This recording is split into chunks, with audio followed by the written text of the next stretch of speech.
Hi everyone, welcome to a new video. In this video we're going to be checking out the VTEC system on this 2300 Accord. So since I had the car, the VTEC system hasn't kicked in at all. You definitely know once the system gets activated, and trust me, I've tried some wide open throttle accelerations and the transmission simply shifts once it gets to about 5000 RPM. So let's check it out. My plan of action is to ensure that all necessary conditions for VTEC to operate are met, and that involves ensuring that there are absolutely no warning lights on the instrument cluster.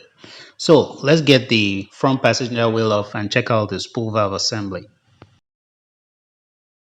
So with the front passenger wheel taken off, here's what we have.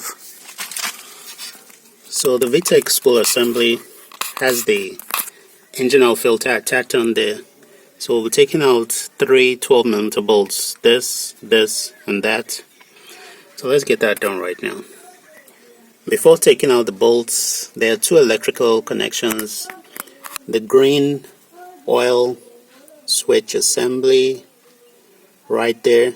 I'm going to be disconnecting that plug. And also the wire for the VTEC solenoid. Yeah, lid's right up there. So I'll do that before taking out the 12mm bolts. With the three bolts removed, here's what you have. Don't forget to take out the gasket. It will be helpful to have a pan or a container underneath the engine, because you're definitely going to have an oil spill, so you don't get to mess up your driveway. So that's what we have. That's the surface, mating surface on the engine side. So this is the VTEC spool assembly. So here we have the VTEC spool valve assembly. Early on I noticed some oil leaks around the area and I decided to get the gasket replaced again. That was when I saw something really wrong with the gasket. I'm sure some of you have noticed the problem here. The wire mesh acting as a filter in this was pointing outwards, and that portion is supposed to point inwards. So I guess that would impose some kind of restriction on the oil flow into the assembly. So obviously my previous gasket was a substandard one. Also, I went ahead to test the VTEC solenoid by connecting it to a 12-volt power source, and I heard some clicking sound, so I assumed that was good. Also, the oil pressure switch, that's the pressure switch with the green connection, tested good. So with my new gasket, I reattached the spool valve assembly back on the engine, and hopefully that fixes the issue. So on to the next thing, the ABS wheel speed sensors. So with the vehicle jacked up and safely secured on the jack stand, I'm now going to take off the wheel. I already took out the lug nuts. Upon taking the wheel off, you can see a lot of grease all over the wheel, as you can see. Also along the suspension. Yeah, you can see a lot of grease. That's a lot of grease on the brake caliper. We also have some on the tie rod. So obviously the CV axle is leaking. So I'll need to get the boot replaced in a future video, possibly. So right now I'm going to show you the hole where the wheel speed sensor fits in. Hole where the wheel speed sensor fits in is right there. That's the bolt that holds on the wheel speed sensor. I took out the faulty sensors while I was doing suspension work a couple of months back. So it runs, the wire runs from there, hangs onto this place. We have a bracket right here, and then goes into the car right here to connect onto the vehicle. So I'll be replacing the wheel speed sensor using a Dorman unit. Yeah, that's the part number. I'm not sure whether this is for the right or the left. So that's what I'm going to be using. So the issue was that the hole for the wheel speed sensor was badly corroded, so I wasn't able to install the sensor early on. So right now I'll be cleaning out the hole using the bottom of a chisel. So let me get that and show you how I get it done. Here's a chisel. I'm going to be using just an old chisel because I'm going to be hitting on the chisel on the sharp end using a hammer, and that would likely get it slightly damaged. So it's going right there. Gonna put this into the hole. As you can see, obviously it doesn't fit right now, but it has to fit for the sensor to fit into the hole. So next, I'm going to tap on the bottom of the chisel using a hammer, and then using a pair of pliers, I'll twist the chisel to get out all the corrosion. Clearing out the hole took me about 5 minutes, and it seemed to have turned out really good. Unfortunately, after clearing out the hole for the wheel speed sensor, which is right there, using the chisel, I realized that the sensor couldn't go all the way in because there was a metal ring blocking the hole.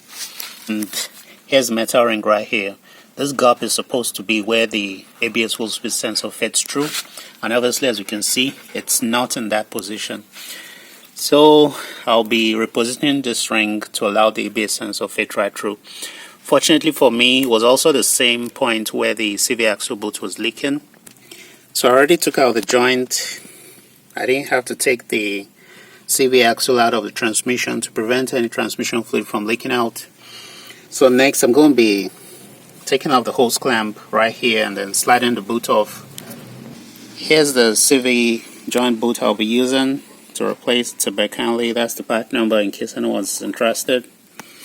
So got the CV axle boots replaced. It's a very messy job I never look forward to. So here it is. I have the CV axle boots replaced, all shiny and clean. I would say it wasn't really difficult. Just getting these clamps on was a bit of a pain, but I got it done already.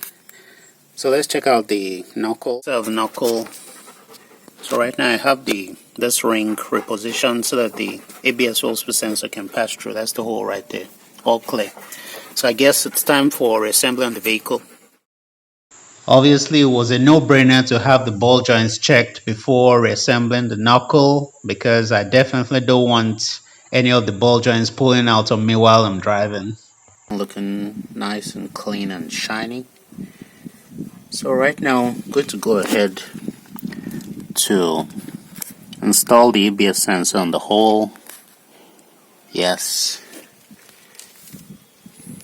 So let's do it. The ABS sensor is held onto the knuckle and the upper control arm using some bolts and nuts, obviously to prevent the wire from flopping around while the suspension is moving up and down. So taking off right here all the bolts and nuts because I had them fastened on so that I didn't lose them. So with that done, I installed the new sensor and attached it using the bolts and nuts. And just like that, I have the ABS wheel speed sensor installed and fastened. There's a nut up top here, a bolt right here. And then looking down where it fits into the knuckle, that's all secure right there. So everything's looking good. Nice and secure. So next I'm going to go into the engine compartment and have the electrical connection done, and that'll be all for the ABS. I just got done connecting the orange connector for the ABS wheel speed sensor, so that's it right there, plugged in.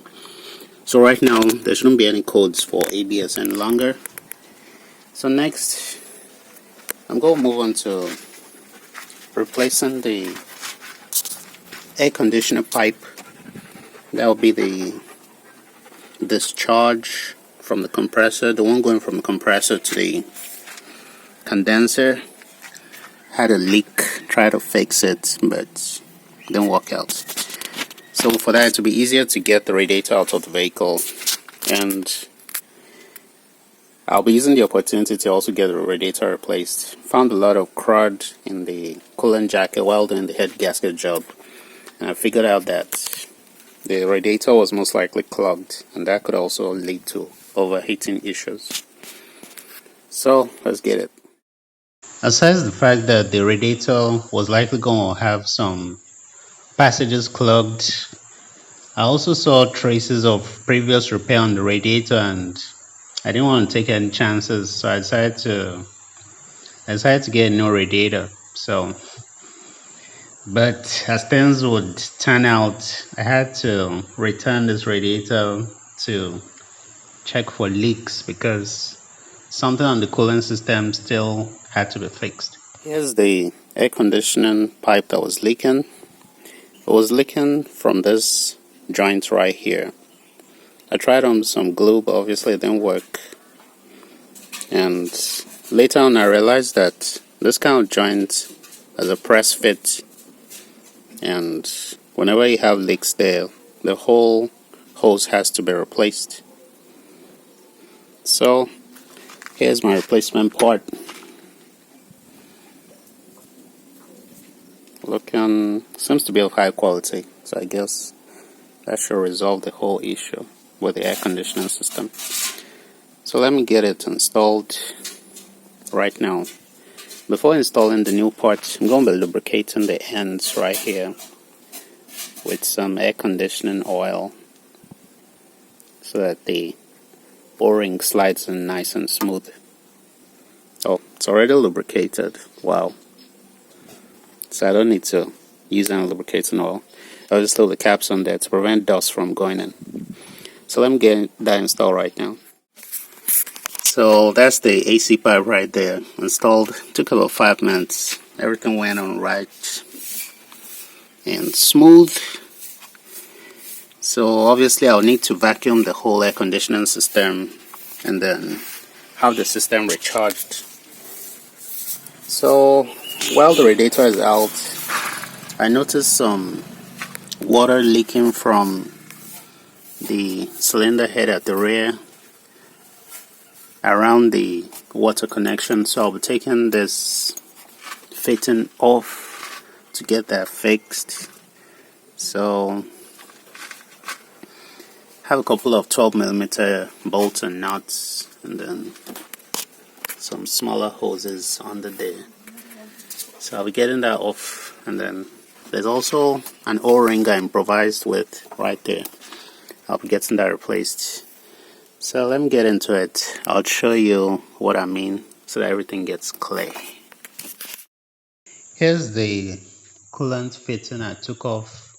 It basically connects the two cylinder heads and allows coolant to flow through them, and also connects the water pump. So it turned out the gaskets were not sealing properly, so that coolant was allowed to sip behind and obviously leak. So I cleaned all the mating surfaces for the coolant crossover pipe, nice and clean. Also for this O-ring, I simply cut a rubber hose to fit, and I think it's going to hold fine. I also use this opportunity to flush out the coolant system with water. So next, I'm going to be cleaning this cam plug. Seems to be a minor oil leak right there. So I'll clean it up before I put everything back together. So here's the surface of the crossover pipe. All nice and shiny and clean. I also flushed it out. Yeah. So it has some metal gaskets on there. This is one of them. I'll be reusing these. This is the one for this side, and then the second one is a much smaller one. Here it is. Yeah. So once I get the cam plug cleaned, I'll begin reassembly. I use this opportunity to drain the block by taking off this 19mm bolt. That is a hole that easily allows one to drain the block of any coolant and possibly flush it out. I decided to use some silicone on the gaskets because I just couldn't wait to have to order new gaskets and put everything back together and allow the silicone to dry for about 48 hours. So everything went on good. I don't foresee my O-ring leaking and everything should be good. So I had to test using the old radiator and putting in ordinary water instead of coolant because I wasn't ready to waste any coolant. So with the coolant system fully buttoned up, I went ahead to fill it with some water so that I can check for any leaks. And then if all checks out fine, I'm going to fill it up with coolant. Finally, after all these months, I can't wait. So I have the battery installed. So next I'm going to start it up.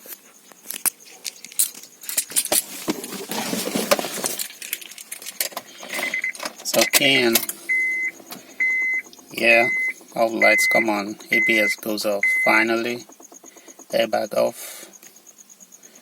So 3, 2, 1. So it starts up quite good. Idle smooth.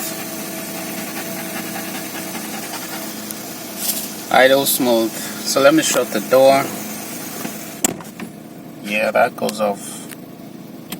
Obviously I don't have my seatbelt on. Let me release the parking brake. That goes off. I'm not too sure what the triangle symbol means, but I guess it has something to do with the traction control. I'll scan it in a few and see if I get any codes. So let's move over to the engine compartment and check for any leaks. So here we are, the engine compartment. The engine runs quite smooth. So far I can't see any leaks from around the crossover pipe. Looking down there, everything's looking good. So I'll let it warm up a bit and check again. So far everything seems good under the hood. I can't really see any water leaking out of the coolant system, and it's idling smooth. So I guess we'll move on to the next then. So doing a quick scan of the vehicle, these are the results. So let's move on to see what code we have on the SRS system.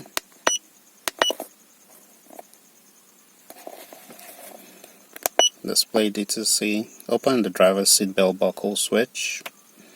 Yeah, I think that's an intermittent issue because at times it turns on the SRS light. So still leave that for now. Let's go over to the ABS system. Let's see what's on there. Okay. So right now we still have faults for the wheel speed sensors. So I'm guessing I'll need to clear them out. So I'll do a quick erase. So that's taking place right now.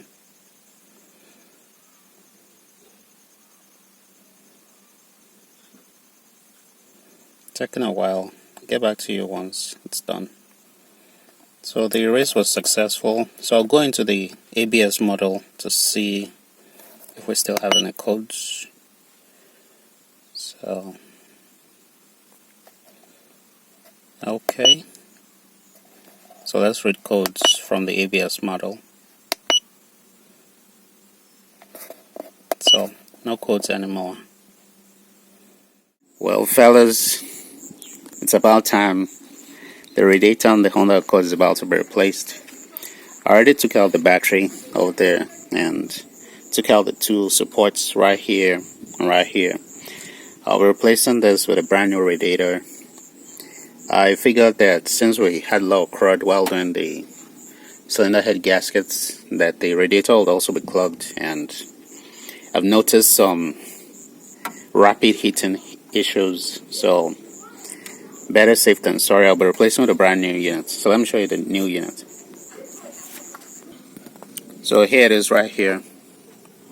Yet to take it out of the package, or the wrap, I must say. So everything's looking good.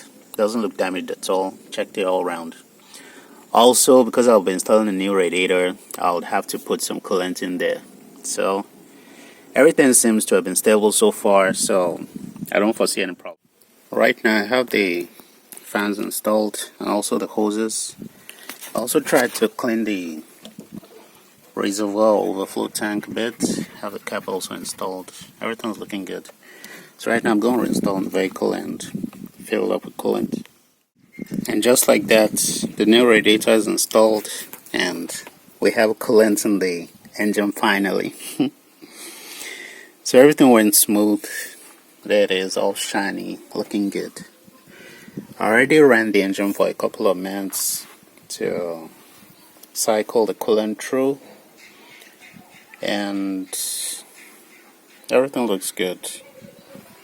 I can't see any leaks, so I'm going to get some other things set, and then I guess there's only one thing left to do, and that's a long test drive. Yeah, everything looks good, sounds good. So I guess the Honda Accord build or rebuild or restoration, whatever you want to call it, is gradually coming to an end, provided the test drive goes really well. That'll be it. The air conditioning pipe, everything works good, sounds good. Doesn't look very pretty, but runs pretty good. I think that's fine by me. So fellas, hope you enjoyed the video. Don't forget to leave me a like, and also let me know your comments. I want to know your thoughts and have your contributions too. Don't forget to share the video with your friends and loved ones so they can learn from this. In the next video, we'll determine whether the triangular icon on the instrument cluster went off and VTEC is now working. In addition to that, we'll be troubleshooting the turn signals not working and some other cool stuff. So make sure you stay tuned. Till next time, have a nice day. And thank you for watching.